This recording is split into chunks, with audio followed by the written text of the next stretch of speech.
Oh, hey, welcome back. It's been over a year since you've been here. Well, to be fair, it's been a year since I've been here as well. I decided we're going to kick off the survival series once again. It's been over a year. Last video was back in May of 2023, and I thought what better way to get back into the world than to give everybody a tour. This will be a refresher for not only you, but also for me. So let's kick off and check out the starter base. All right, so here we are inside the trading area. You can see I've got some librarians, a couple toolsmiths, and an armorer.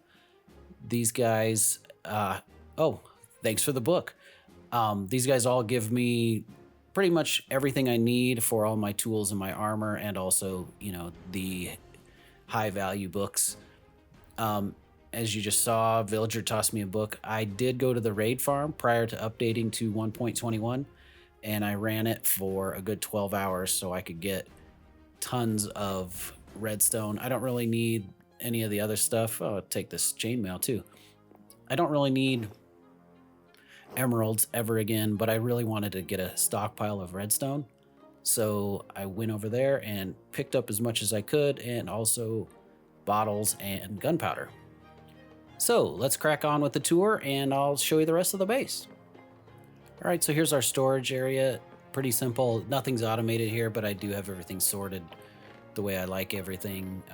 Wood types all there. This wall's got all the different stone types, sand, dirt, that kind of stuff. I've got glass here, and all of my ores are stored here. You know, simple stuff. Granite. So I throw everything there. I've got a little smelter here. And then I've got my little potion set up here. And, oh, this is odd. I'm in a desert. That is an infinite water source, and it's frozen. I can't remember. I don't remember that happening before, but I'm pretty sure the desert, I don't know what happened. After a year of being here, I don't remember that being like that. So let's go ahead and break that. And yeah, interesting. But basically, I just fill up all my water bottles here for brewing potions. Here's all my potions that I've got going. I've got plenty of fire resistance and healing potions. A lot of the healing potions I stole from end cities. Tons of backup gear and backup books. Lots and lots of bottles and more gear and more splash potions of weakness. Let's see. It looks like it's about nighttime. So let's head upstairs, and I'll sleep and continue the tour. All right, so this is the upstairs. It's really simple. There's nothing really here that's too spectacular. I've got a little double bed, a full enchanting setup. I got my music box over there with all my discs in the chest next to it. Out this way, I've got a nice little outlook, or not really a patio, but more like a rooftop area where I can look out at everything. Nothing too spectacular up here. It's just kind of a cool view. All right, so outside the base, I've got these little trapdoors here, and there are redstone lamps, and you can hear spiders spawning. Down here, I've got a double cave spider spawner and farm. And since it's under my base and I don't want to hear it all the time, I just turn on the lights and turn it off. Let's grab Sting. This is a Bane of Arthropods 5 sword, so I can one-shot all of the spiders. And it's got Sweeping Edge, Unbreaking, and Mending.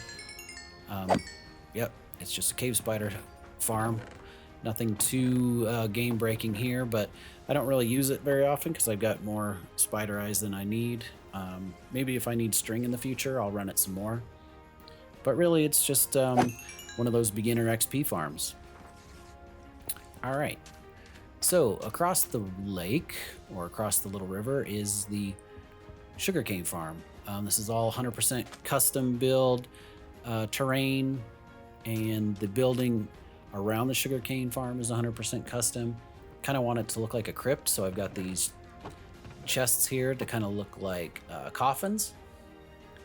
I got those on each side. I've got some skulls that I got from the ancient city, and then all my storage here. You know, this is just overflow, but everything comes down into these two chests here.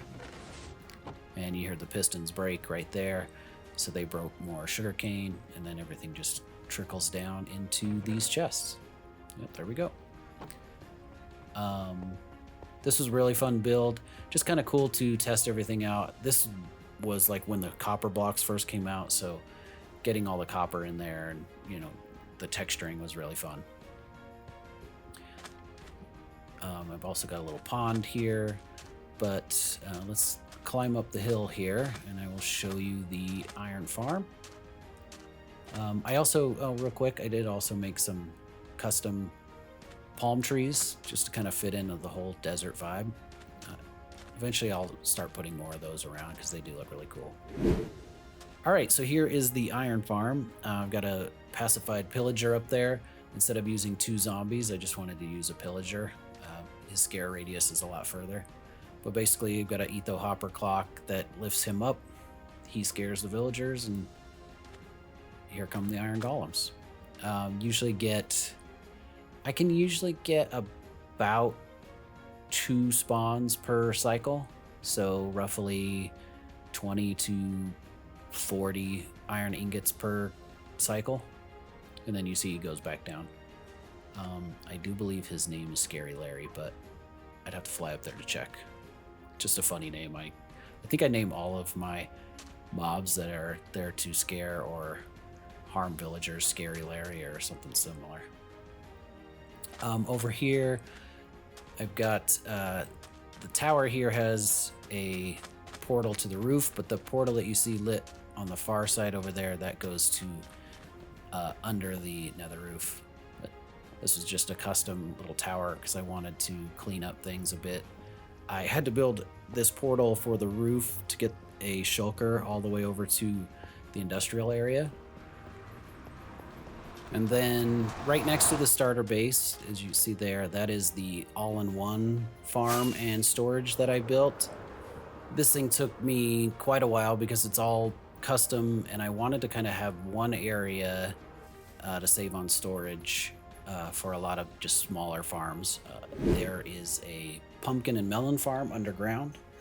All of those items get pumped up into storage, and there is a villager-powered wheat farm, a honey farm and honeycomb farm, and then in addition to that, on the outside, I've got a wool farm.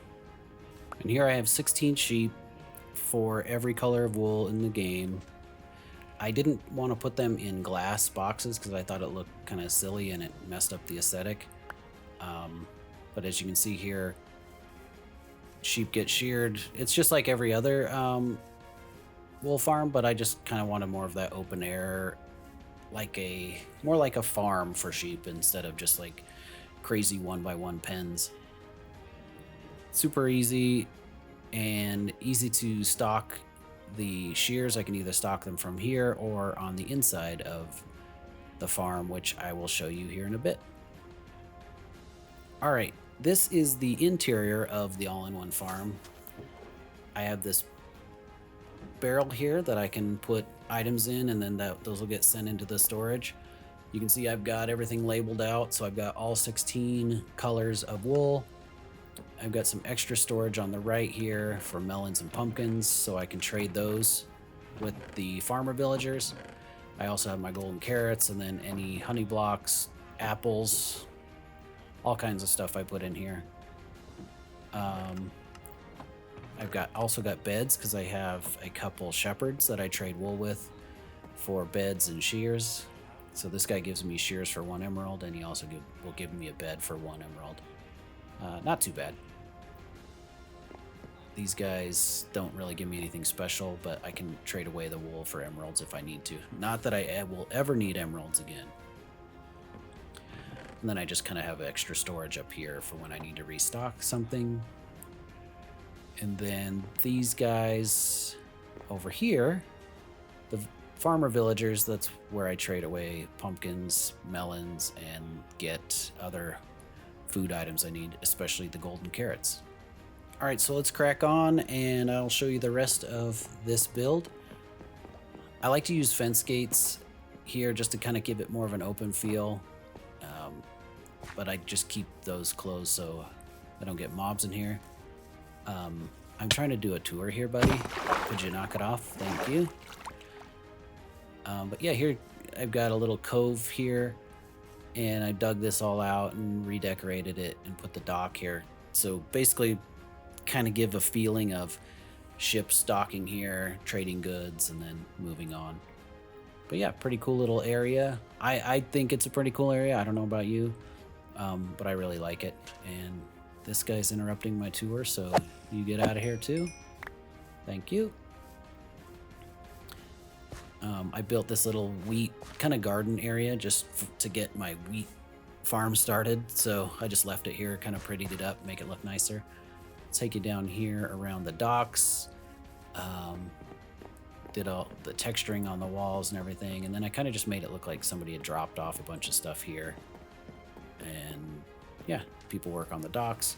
We've got this area over here with just some extra decorative items, hay bales, beehives, some looms, something that looks like a little keg up there, and then just some barrels. I don't use those for storage or anything. If I did, I'd probably lose half the things I have. Another spider hanging out. That's nice. Here's another decorative area. Just kind of give it a little bit more life. Anytime I can add a couple extra things, it always makes it look better.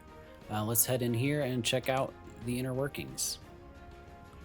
All right, so I've got Impulse SV sorters here, sorting all the items. I did make a little too tall flower farm here, so whenever I need dyes, I can turn that on.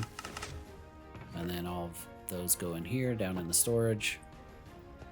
Around the back here, I'm not saving the seeds, so all that goes into the overflow chest above, as you can see there, and then gets composted into bone meal. And then I've got extra shears here that I can take up to the dispensers for honeycomb. So up here is where all the magic happens. I've got 2 layers with 2 wheat farms on each side, and then in the middle I've got azalea leaves, and the bees go over there, collect all the pollen, fly back, and as they do, they help fertilize the wheat, and then my farmer villagers pick it all up or harvest it, but they can't pick anything up because they're full of seeds, so then hoppers below the farmland just pick everything up, and then it goes into storage. You can kind of hear the clicking of droppers. So anytime there's something that goes into the droppers from up here, it just kicks off a little piston that fires the dropper.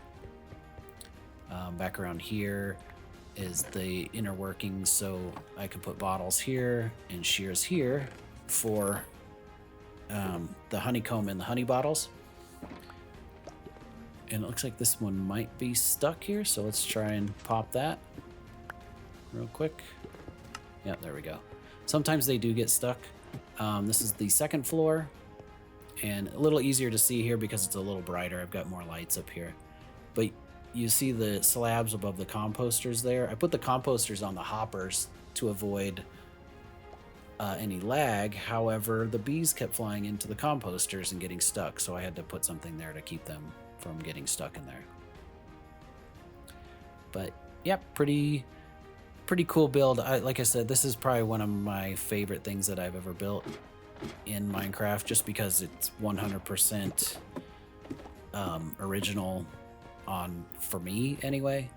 I don't think I've ever seen anybody try to combine a wheat, honey farm, wool farm, and everything into one. But yeah, that is the all-in-one farm. Now that I've shown you everything on the spawn island and surrounding area, let's go ahead and take a look at the raid farm. I'm going to go ahead and fly over there now, and I will catch up with you when we land. Just for reference, I've got Zero's world map here. Here's spawn, and the raid farm is out here. So not too far away, but I did put it out here because there's a pillager outpost very close by. This is a design by ENX04. I'm sure everybody has seen this design by now. It's probably the most powerful raid farm that you can have in your world. However, once 1.21 comes out, it will no longer work as it used to. I do believe it still might work. I'll have to do some research on it, but I still got a ton of overflow items here. That's funny. You can hear some pillagers that I have being held in a boat, so I can start the farm up easier. I also put in shulker box loaders for all the items, but this thing is massive. I did build this without an elytra, so basically just using scaffolding and water columns. Here's all the loot, and these are all full now in the world since I did run it overnight after I recorded all this. So it does still work in 1.20, but like I said, I did just update to 121, so not sure if that's still the case or not. All right, let's head to the nether roof and I will show you the Froglight Farm. So not too far from the nether portal that's in the tower is the Froglight Farm. It's just to the east of that portal, so if once I upload the world and if you download it, you just go east of that portal. You'll see one portal, that's the mangrove swamp. That's where I got all my frogs, but over here, past that portal is the Froglight Farm. So I've got all my frogs down in the base here. I've got some chains that hold up the magma cubes. Let's go ahead and turn on the storage and I will show you how it all works. This storage is kind of cool. It's an Ilmango cart eater, so instead of having to use ice and all that, it just dumps everything. The minecart breaks in the lava and then pops back out. Let's fly up to the AFK spot and I can kind of show you this thing in action. All right, so we are at the top. I'll go into free cam and fly down here so I can show you this thing. All of the magma cubes are already spawning. They're attracted by the iron golems. And then there's chains just below this powdered snow that hold up the larger magma cubes. So they start taking damage in the snow, and then as they break down, they'll fall into the bottom, and then the frogs can eat them and poop out loads and loads of froglights for me. I got all 3 different froglight types here, so this thing really cranks it out. It also gives me magma cream, which is an added bonus every once in a while. But yeah, it's for the most part, it was a really easy farm to build. The hardest part, of course, is getting the frogs, breeding them. Not hard, but time consuming, and then just getting them over here. So let's fly back down, yeet myself off of that, and here's the storage. Like I said, I haven't really run this thing very often, really just to test it and to put the storage system together and the sorter, but I don't need froglights ever again. And then, as I said, here's the extra bonus magma cream so I can make fire res potions. So just south of this area is the new gold farm that I made by Dashpum. I did that right after episode 10, but I don't know what I did with any of the footage, so I don't have that build or any of that. So that's kind of why I also wanted to just start with a world tour and then we can go from there. So let's check that out. All right, we're coming up on it, and I gotta say, I've never loaded this area in with shaders, so that glow is a bit bright, a bit off-putting. And it looks like the last time I was here, I left the farm going. The only hard part is sticking this landing and not landing in the pigs. So, oh, yeah, I missed that one. Try again. Let's just crash right into this cactus.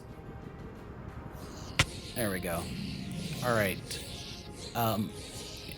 So basically what happens is you just swing at this armor stand, and yeah, that's really loud. 1 second here. Let me back up. So there's some powdered snow there as well. Hold on. Yeah, let's go ahead and turn this down and try again. All right, so in free cam you can kind of see, sorry for the clicking as they pick up items, but basically they go through the nether portals on the platforms, and then they're taken up in the overworld and come back out. And then there's 24 boats that they land in that are surrounded by the powdered snow, so they take damage there. So once they get in the boats, they're actually removed from the mob cap. and this thing cranks out the gold. I ran it for an hour, maybe an hour and a half, and I got more gold than I could ever use. It's overkill, but you can see here how they all go in. There's a big pipe that goes up the middle with the turtle eggs, and then once they get over there, they go into the overworld, and there's a big pipe system that shoots them up and then brings them back down, and then they come out this portal. Let me go ahead and take you down after I kill some more of these guys and get more XP, and I will show you the storage system. It's pretty impressive, but not needed now. So here it is. This line here will pack shulker boxes full of ingots, and then all of these are shulker box loaders. I had to load up every one of those chests up there with shulker boxes so that it wouldn't run out. But this is only after an hour and a half. Literally, I think I did the math, and it was close to 12,000 gold blocks per hour. Literally more gold than I can ever use. But now, let's go ahead and fly about 4,000 blocks south of here, and I will show you the Wither Skeleton Farm by ENX04.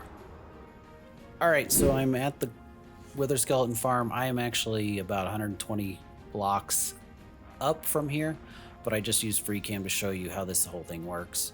I'm up there. As you can see, Wither Skeletons are spawning in, and then they see the Iron Golem. They run around and go into the portal, and then there's an overworld bridge where they all funnel into that, and then they come out to the kill chamber. The added bonus is that sometimes I'll get blaze that go in there. Every once in a while, a skeleton may find its way in there, but it's pretty rare. And then as you see here, the turtle eggs attract the piglins, and then they despawn. So I don't get any of those guys. But yeah, there goes 1, 2, 3. Here comes a whole bunch more. Yeah, so it works really well. In here, I've already got a blaze. You can see it, they're all funneling in. Let's see if I can zoom out here yet. But yep, there they are. They should fall in automatically. I wonder if I put something there, if they would just fall in, but it really doesn't matter. It doesn't hurt the efficiency. But yeah, just swing away, gather all the loot, and then everything goes into the chest below. I don't have a storage system for this because I usually just, I don't come here very often. I don't really need to, but yeah, I already got a wither skull, a couple blaze rods, and coal. Not too bad. Like I said, I've got more skulls than I need. I think, let's see, let me look in my ender chest here. Where is it? Yeah, right here. 159 skulls already, so a little over 2.5 stacks. Or almost 2.5 stacks, sorry, of wither skeleton skulls. And I've already got 10 beacons, so really don't need to use this a whole lot unless I want to decorate with wither skulls. Oh, I thought maybe I got another one there, but I didn't. Dang. All right, so now I've got to fly all the way back up close to spawn and then go east in the nether to the portal that takes us to the industrial area, or the industrial island. So without further ado, I'm going to hit you up when I get there. Alright, so what took me about 5 minutes to fly only took you a second, but here we are at the portal to the industrial island. You can see behind me a little weird structure. This is the nether side of the shulker farm. Another designed by ENX04 because the dude is amazing. I built this just to keep it over here because it is kind of sensitive and I didn't want anything else around it. Basically what happens is they come from one side and come into here. The hardest part of this was getting from this portal here all the way over to the portal that I'm at now, and with a shulker in a minecart. So I can't remember exactly how far it is, but it's far. So I went from here south and then cut across and then shot it through the portal. I did find a way to actually use an activator rail, And the way I had it set up, I don't know if I could do it again, but basically it shot the shulker box out, or the shulker out, and then the cart went through and picked it up on the other side, and it just ran it right up into the farm. So let's go over here and we'll check out the overworld side.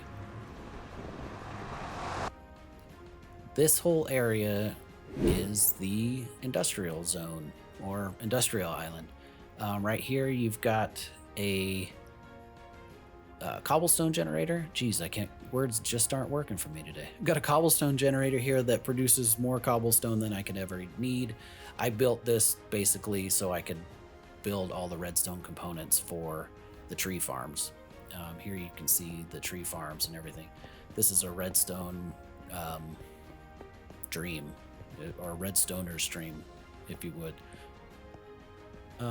Right here I've got a 5-unit bone meal farm by Il Mango, basically just bone meals.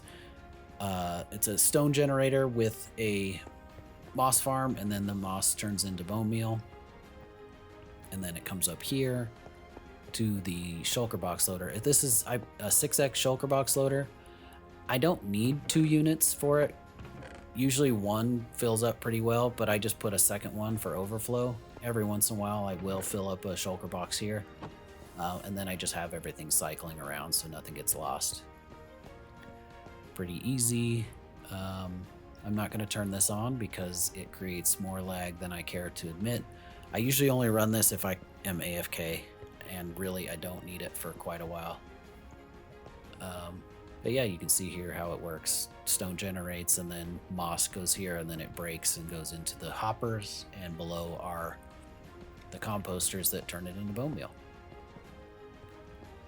This here is a storage chest with all of the bone meal from that farm. I just keep it over here so I can easily grab it. This is one of the few farms that I use that doesn't have an unloader for shulker boxes. That's a Dark Oak Farm by Shady J. Works really, really well. Probably one of my favorite wood types to use, so getting a farm for it that's easy to use helps a ton. He does have one other farm design for this that's like 2 wide, but I just thought that was overkill. This farm here is the Universal Tree Farm, also by Shady J. The only tree type that I don't know if it would work in here would be the cherry tree. I'd have to look on his Discord and see if it would work, but it does acacia, so maybe I might get lucky and maybe it might do the cherry blossom trees. It definitely does not do mangrove. I did not build a mangrove tree farm over here yet. This bit, or this farm, is the Nether Tree Farm. It is monstrous. I'm not going to go into all the details on it. It basically farms both types of nether tree and shroomlights, and it's massive, and it blew up 3 times before I actually got it to work. You can see here, these are the water channels that I use. All of the trees or logs come from here, go into this channel here, and runs around and goes down this tube here, and then it comes up through the acacia trapdoor water elevator and into storage. Everything goes up into the storage that you see right here, and we'll go check that out in a minute. This right here is a fungi farm, so I can get the blue and red mushrooms to run the nether tree farm, and then that also goes into a shulker box loader, so I can just load those right into the farm and I don't run out. All right, let's check out the storage. All right, so at the top here, I've got shulker box loaders for all of the cobblestone. I think I have 3 of those. And then each wood type has 2 loaders as well, just so we don't have to worry about overflow. You can see here I've got the spruce, then I've got oak down the line. Here, dark oak, birch. I need to make a mark for the jungle logs. I don't have any shroom lights yet, but you can see there. Yeah, here they are. They pop in there. Yeah, I do believe this is jungle, so I'll have to put a marker down for that. And then the netherwood types and all of that good stuff. let's go ahead now and we will fly over and check out the shulker farm. All right, so this monstrosity is the overworld side of the shulker box farm, or shulker shell farm. I have to tower up here to turn it on real quick, and quickly break this so nothing spawns on here. You can hear there's a bunch of snow golems throwing snow at the shulker box, and then, or shulker, I don't know why I call it a shulker box every time. But you'll see here, you can kind of see that a little glitch whenever they fly out, whenever they duplicate, and then they're instantly transported to the nether side. Let's see if we can see it here soon. Yep, there goes one. All right, and then I'll head back over to the nether side and I can show you where they get killed. All right, so it's easier if I free cam because I don't want them shooting at me. But basically they teleport in here, they land in it. Whenever they open, there's a string there that the observer sees get interacted with, and then the pistons push them onto the soul sand with wither roses. I got these wither roses. I just made a little snow golem wither rose farm under the end portal, so I could get a few. I don't really need a ton. I only need like 6 of them. So that's this half. We'll go back, and now I will show you the mine. This is the big mega mine that I built in the last episode.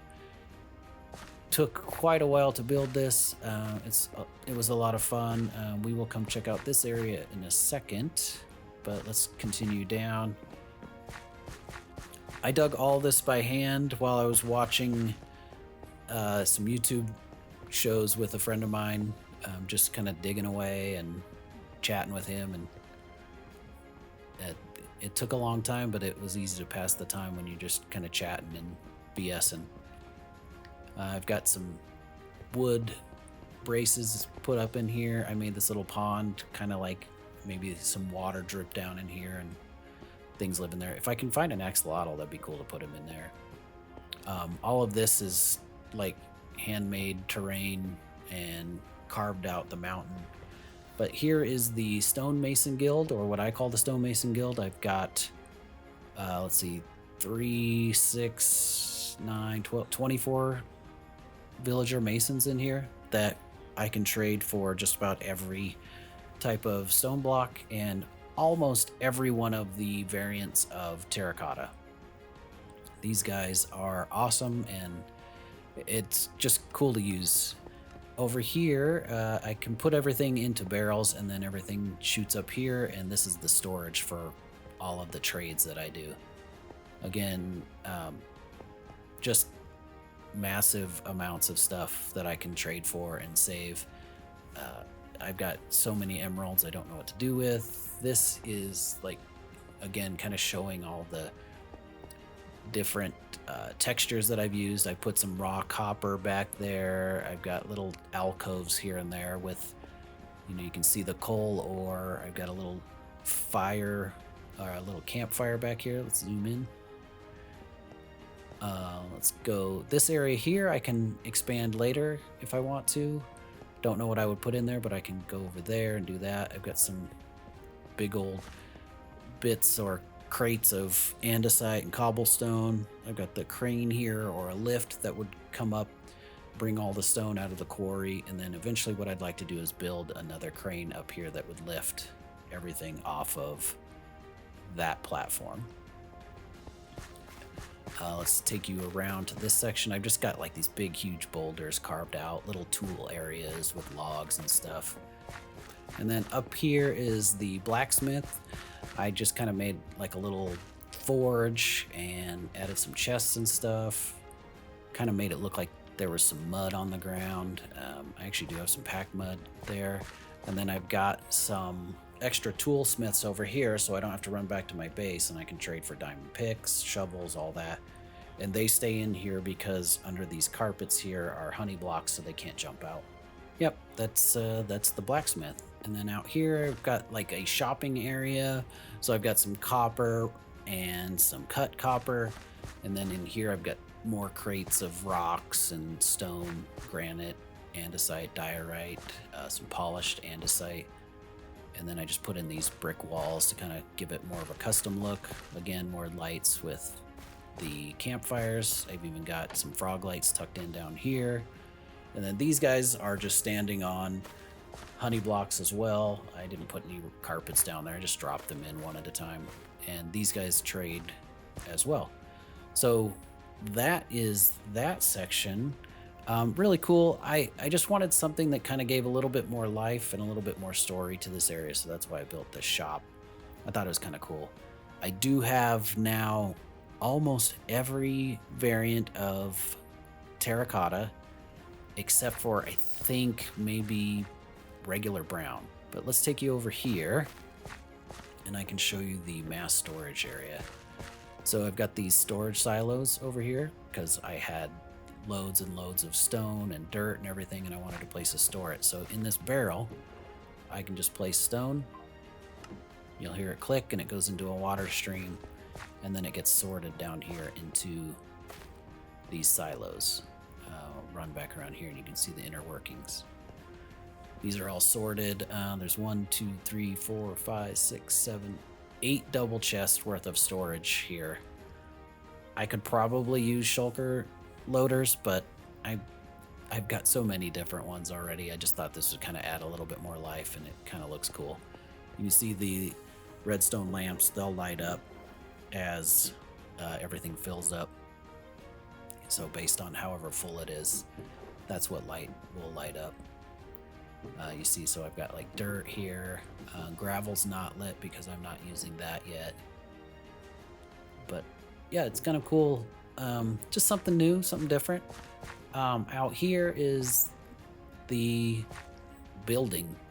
It really has no purpose yet. I'm going to probably put a super smelter in here or something because it's just a massive building. I wanted to add something down here, maybe to store more stone and stuff like that, since it is a quarry. But it's pretty dark in here right now. I'll have to yeah, I don't have any torches, so I can't light anything up. But there's a little alcove back here, so I can build something in here. And then maybe what I'm thinking is, because there's this open cave back here, I can build the smelter on this side of the wall. I think that might look cool if I build it into the wall there. So that's that section, and then pretty much that is it. I haven't been on this world for over a year, so again, this is a refresher for me. I think there's some cool stuff I could do here and there, but let me know what you think. I think it's coming along. I think once I get to 1.21, we can start building some new stuff. I can simplify a lot of my storage, and then I really want to take on the trial chambers. That's a big one for me. So with that, I think we're going to go ahead and wrap this world tour. I'm going to put together a world download for you. So I'll get a zip file of the world save, and then you can download it.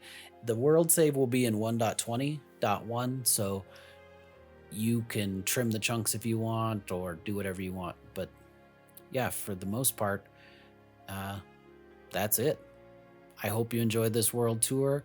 I'm excited to get back into this world and build some more in between episodes of the hardcore series. So thank you for watching. This has been CraftmasterB. If you like the video, please give it a thumbs up. And if you're not subscribed, please subscribe as well. Take care. Bye-bye.